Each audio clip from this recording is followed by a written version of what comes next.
Hi, and welcome to another episode of Fitness and Friends. I am your humble host, Dr. Bob Ruano. Today on the show, we have 17-year fire service veteran and Army veteran as well, Chad Belger. In addition to his life as a firefighter, Chad has taken his passion for fitness as well as some really hard-earned life lessons and has created a nonprofit organization called Recovery RX, whose mission is to bring health and wellness into the lives of men and women struggling with substance abuse disorders.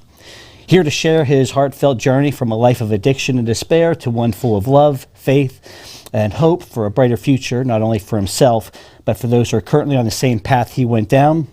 Ladies and gentlemen, Chad Belger. Hey, Bob. What's happening, friend? Much, buddy. Thank you so much for having me on. How was the intro? It was great. Great. That about sum it up? Yeah, that's really it, man. That's sort of me in a nutshell. Okay, yeah. So let's lay down a little background here, specifically your fire career. Yeah. Okay, so I guess even before that, you were in the Army. I was. Yeah. Okay, tell me about this. I was.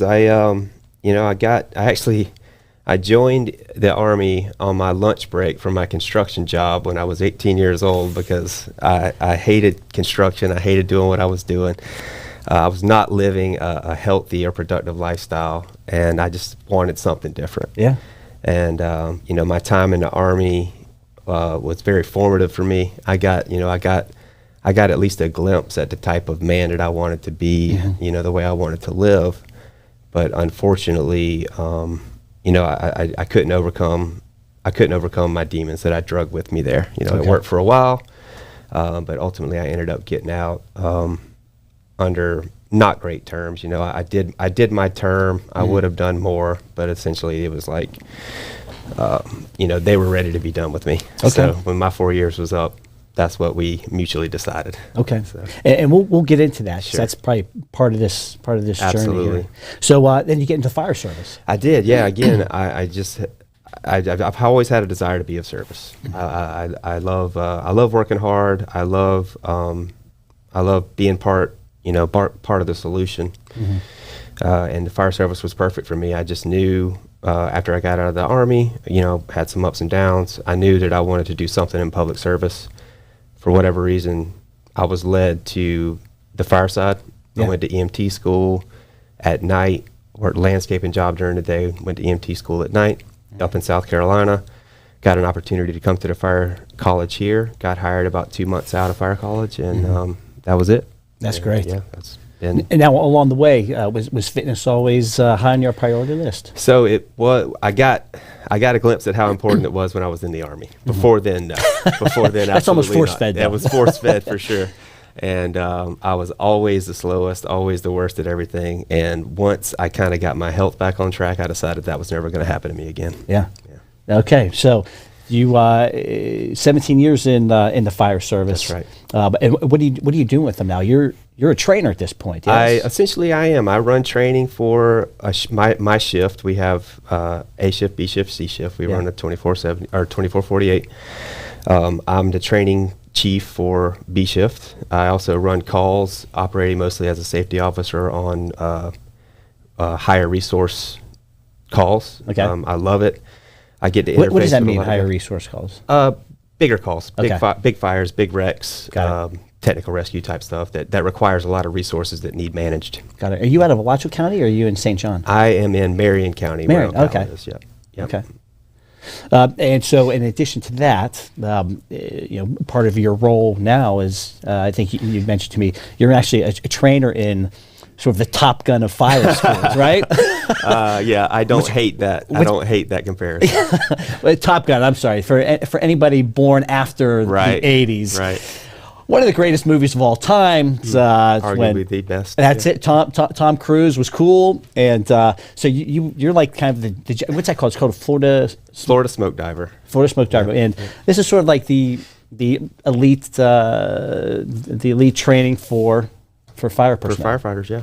That's fantastic. And as an instructor, so you're kind of like Jester. I love it. I don't hate it. I don't hate it. That's awesome. Yeah, absolutely. So they got. You remember the line. Yeehaw, Jester's dead. Yeah. But they went below the deck, and that's a hard and fast rule of engagement. You can't go below the deck. And they went below the deck, although they said Jester did that because he knew he was going to be tagged. Oh, yeah. All right, so we digress. Yeah. So you are, I think, like as you mentioned, you're helping good firemen become great Become firemen. great. Yes, That's fantastic. That is the mission. We identified, I think, coming up on 9 years ago, that there was nowhere for the young men and women of the fire service in our area to set themselves apart from the average. So we resurrected a program that ran in Florida, started in the 70s, ran through the 90s. They had some hiccups and had to shut the program down for a while. And we just decided that it was time. It was time. There were too many people that needed an outlet, like you said, to be great. Well, I think that that pushes and inspires. So so say you're in your career, and I'm sure there's portions of your career where you're like, I'm just putting in time. Absolutely. But if there's something to chase, something to pursue, that probably brings a lot more kind of excitement or absolutely promise. It does. Keeps you engaged. It does, and it gives you credibility with the people that you work with. We try to mold people that are the go-to person for when things are as bad as they can possibly be. We want everybody looking around for us. Yeah, that's really cool. Now, on paper, it looks like a pretty sweet trajectory, right? Yeah. From Army, fire service, now training in fire service. Sure. But as you've kind of let us know, it wasn't a nonstop flight. No, not at all. Lot of ups and downs. You kind of mentioned you and Army parted ways Yeah. due to some demons that you kind of brought into the military. Yep. What are you talking about? So on top of everything else, also, and maybe most importantly, I'm also an alcoholic. Okay. I've drank alcoholically since I was probably 13 years old.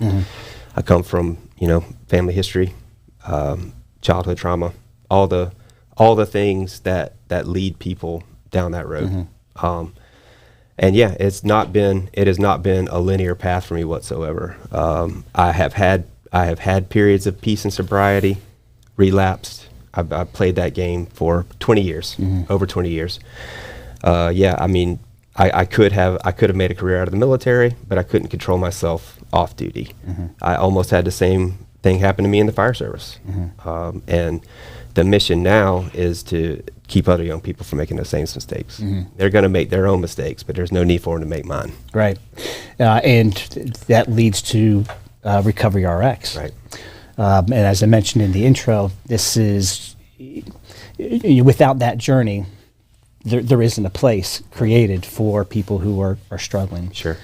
So tell me about the birth of that. So this November will be 2 years that we've been in operation for Recovery RX. And our mission is to just give people an outlet, to give people a healthy coping mechanism that are struggling with the same things that I struggle with. Fitness was a big part of my life. Like I said, since I got out of the Army, I knew it was something that I needed to focus on. It became a passion. It wasn't a passion, it became one. And even through, the misery that is addiction, it was still a pretty constant bright spot in my life. And I think that people like me need a place where they can go where they know they won't be judged. Right. Regardless of how they show up. Right. Right. Because we know from the community, the fitness community is very welcoming. Sure. But at the same time, there's a lot of personal feelings that you need to show up your best. Because if I don't perform the way I think I should, or if I don't beat the person that I normally beat in the workout, I'm gonna right, out of control ego. Yeah. I'm gonna be bummed out for the rest of the day, which could, somebody who's fragile, somebody who is hanging on by a thread already, that could be a tipping point. Never considered that. Yeah. You and I go back 7, 8, 9 years. Easy. And I don't know you well. We would talk as we trained. Sure. I just remember, you were a badass. And tattoos, great ink work. Right. I remember, this is I don't know if you remember this. I was asking you about a tattoo you had across your stomach. I was like, what does that represent? And you just looked at me and said, bad choices. Yes. Yeah. So, but the point is, I had no idea, and probably a lot of people don't. Sure. And that was probably a double-edged sword. Like you could carry on, right, and be very productive, but at the same time be in complete turmoil. Yeah, and I really was. I spent a lot of time, years of my life where if I was able to get to the gym, that was definitely the best thing that was going to happen to me that day. And, I think it's important, like the community that we've created with Recovery RX, that when we have people that we know are dealing with certain things and they come into the gym, they can't bullshit me because I know I'm going to see right through it. Right. So maybe there has to be a willingness on their part, but maybe we can catch it before it gets out of hand like it did for me. Yeah. Well, and we were talking a little earlier. I mean, that's a lot of responsibility as well. But you're obviously your career. You're not afraid of responsibility. Sure. But now people are looking at you for hope and help. And so I imagine like the last thing you want to do is let them down. Absolutely. By slipping. Yeah. Oh yeah. Absolutely. And it's the work that I do with people that are just starting their progress that keeps me on the tracks. Is I do things daily to keep myself physically and spiritually fit, and I'm going to keep doing those things. And because we know in the program that we only have a daily reprieve. Like I know for sure that I'm not going to drink today, and that's good enough. Yeah. And is that part of the 12-step It is thing? part of the Alcoholics Anonymous 12 steps. Yeah. And so not getting too far ahead of yourself. That's right. Yeah, you can't. And just like you said, it can be very heartbreaking working with addicts. The fire service can be heartbreaking. What I've learned and what gives me peace is that I'm very emotionally invested in my preparation, and I'm very emotionally invested in my performance, but I can't get emotionally invested in the outcomes. That's how I deal with it. That's tough. Now that I think about it, you look at some of the professions that have higher incidence of addictions, and it probably is in the service industry. Absolutely. It's epidemic in the fire service and law enforcement. And law enforcement as well, I suspect. Absolutely. Huh. So with the workouts, kind of combining that, I suspect you're almost trying to create a substitute or an outlet. Sure, an outlet for those that are looking for like that escape. That's exactly right. A healthy coping mechanism, because there are so many unhealthy ones that you could replace alcohol with that wouldn't get you any progress. Right. So we try to promote healthier ones, healthy lifestyle, just holistically, healthy diet, healthy workout program, yoga, that sort of thing. The spirituality piece is really the key. That's what I found out, that I do have a real and true allergy to alcohol. When I start drinking, I can't stop. But what I had to get to the bottom of is why I kept picking up the first drink. Right. Right, because that's the psychological component. Yep. Still figuring it out? Still figuring it out every day.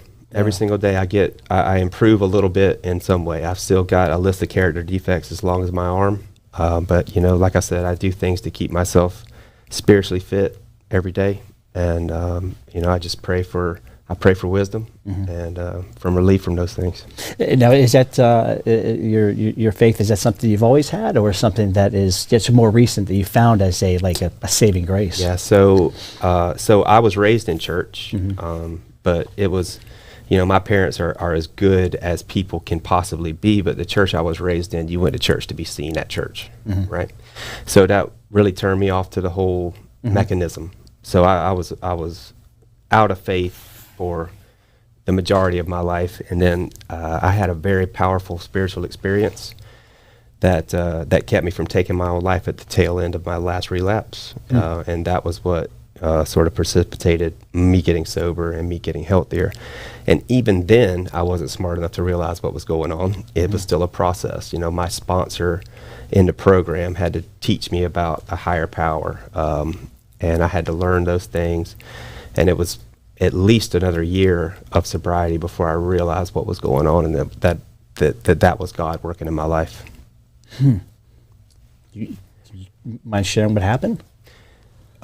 Yeah, no, I was at my house. I actually owned a small house down in Ocala.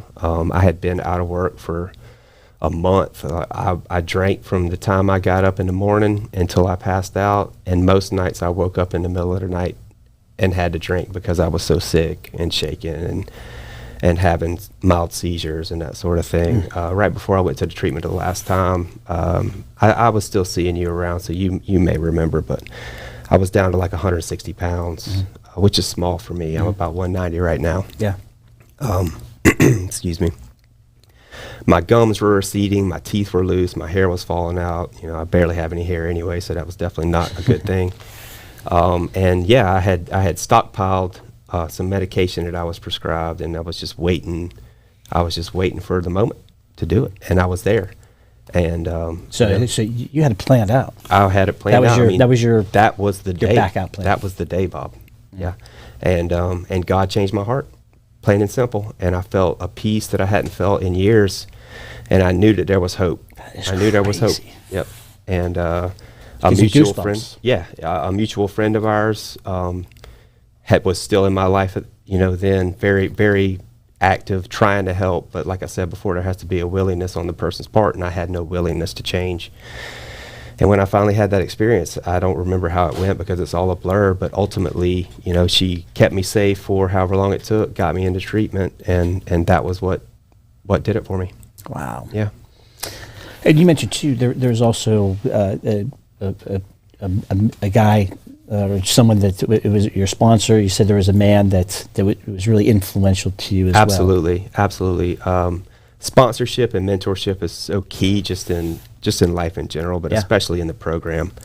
Because like we talked about earlier, like we are so deceitful. Addicts are so deceitful. Like it's not that we're really trying to gain anything. We just want to hide, right? We just want to hide. That's a great point. And that's why probably a lot of us that knew you from the gym had no idea. Right. You right. know? And that's really the focus is my goal is just to not let people know how screwed up I am. Yeah. And you can't, a real sponsor, any sponsor worth their salt isn't going to fall for any of those tricks. Mm-hmm. And it's a hard relationship. It's hard for both people. You talk about feeling responsibility to someone when you're working with a young man or anybody trying to take them through the 12 steps. It requires a level of honesty that most of us are not comfortable with. Sure. And you have to confide those things to another man. Yeah. And it's tough. It's tough duty for both parties. Mm-hmm. And the people that do that are God's children for sure, because it takes a special person. Mm-hmm. And mine was one of the best. One of the best. Took me back as a sponsee after a really bad relapse, disappeared for many, many months. Mm-hmm. And he just brought me into his home, helped me through the book, helped me through the work, and just help heal me. Mm-hmm. Yeah. Well, he's got to be pretty proud of I hope so. Where you are today. I hope so, because he's a big part of why I'm sitting here right now. Yeah. That and so once you found, like, okay, you probably never say, and I'm not familiar with the program, mm-hmm. but you probably never say, okay, I got this under control. If you do, you're setting yourself up for failure, buddy. Right. Yep. But you had at least enough confidence to say, okay, we're going to start something bigger here. Yeah. Yeah, and that was a struggle as well, because you have to be careful about putting yourself out there too far, because not only could you add the extra stress, financial, mm-hmm. Responsibility wise, all these things, and you could potentially set yourself up for a relapse. And then if I fail, what does that say to all the people that I'm talking to about how great sobriety is? Right. What chance do we stand? Right. Right. But you have to, at some point, you just have to take a risk. I mean, I felt convicted to do this, mm-hmm. so I had to trust that God didn't bring me here to just push me back down the stairs again. You know? Yeah. So that's an amazing story here. And so now you go and you do community events too. We do. We have fundraisers. We were hosting weekly workouts at our host gym up in Jacksonville Beach.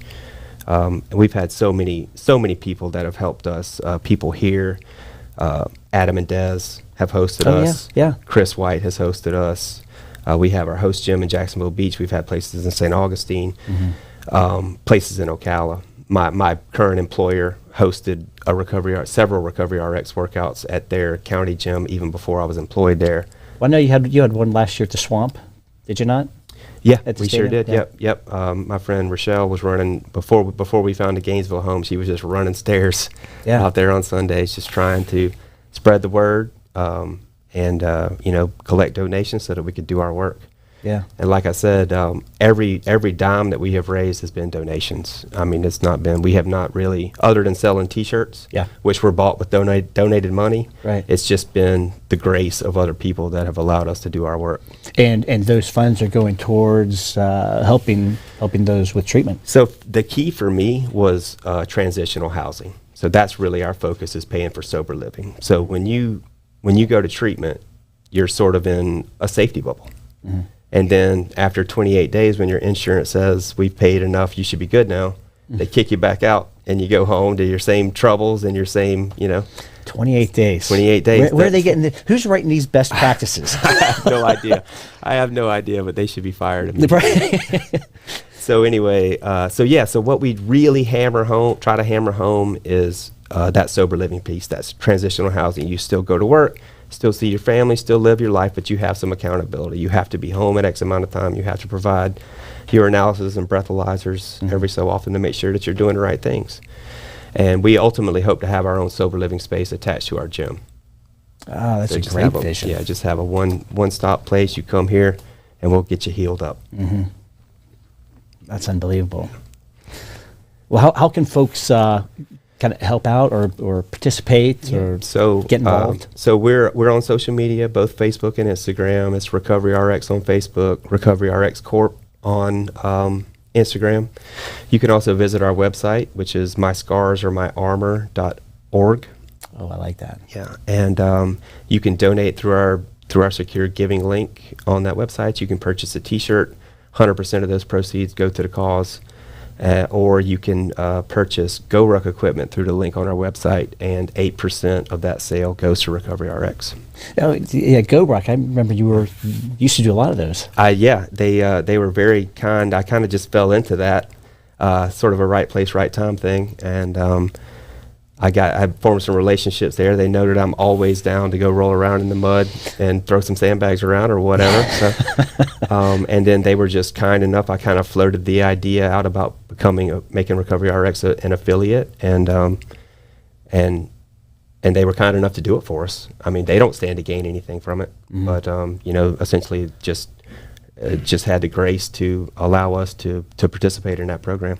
Explain to viewers what a GoRuck is. So GoRuck is essentially road marching like you're in the Army. You take a backpack, you weight it down, you walk with it as fast or as far as whoever's making the rules that day says, and then occasionally you can stop, you throw the bag around, use it like a sandbag. I mean, these bags that they make are bulletproof. Okay. I've got one, my wife has one, we love them. We use them for everything. We use them for working out, dust it off a little bit, pack it for a trip. They're just great bags. Yeah. It's definitely definitely check them out. They post workouts all the time. They have amazing events all over the place that are really good for any fitness level, and great for fellowship. That's the big thing. I think that's the main mission of GoRuck, is just to bring people together, and they do a great job of it. We had a guest on earlier this year. I think. I forget who it was at this point. It may have been George Seaman. Oh yeah, George. Yeah. I think it was him, and at this GoRuck, he met some of y'all. Yeah, like Ulysses, and that's right. And he was like, "Yeah, where do you guys train? Because whatever you're doing is like, you guys are killing everybody." And that's how he got involved. I remember that. It was a 24-hour event here in Gainesville. That's the first time I met George. Yeah, that's right. That was a doozy.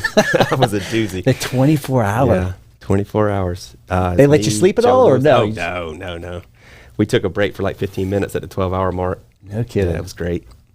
Why do I feel like I want to try something like this? You ought to, buddy. I'll do one with you anytime you want. I'll do one with you anytime you want. All right. We're gonna consider that. Awesome. We're gonna consider that.